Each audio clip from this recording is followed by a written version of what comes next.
Fighting continues to rage in Syria, where civilians often bear the brunt of the carnage. Dan Layman of the Syrian support group wants to help. Primarily our funds come from Syrian American individuals and American individuals, though we do take donations from all over the world. Layman's group supports moderate rebel factions in Syria, but he says trying to interest Americans is challenging. The American public feels a little bit burned from the ongoing conflict in Afghanistan, the resources and lives that were spent in Iraq. And so it's a little bit hard to get that large-scale galvanization of support.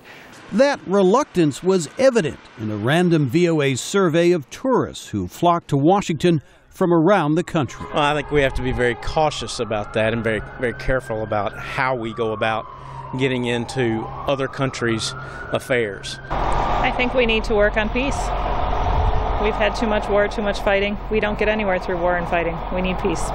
I think they're tired of war. I think Americans never did like going to war, although we have been involved in a lot recently. Yeah, I definitely think we should pull back quite a bit, actually, from what we've done in the past 10 years, especially for the state of the economy right now.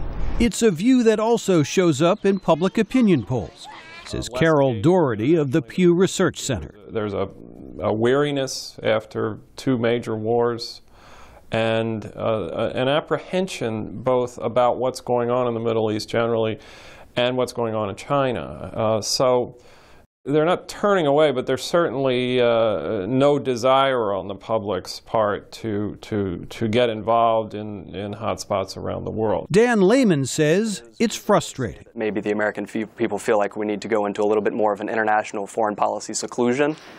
This is pretty regrettable given the conflicts that are going on in the world right now that really do need our support. But Layman adds he's committed no matter what. We are for this cause until the end, and we're going to see it through. The challenge now is rallying an ambivalent American public. Jim Malone, VOA News, Washington.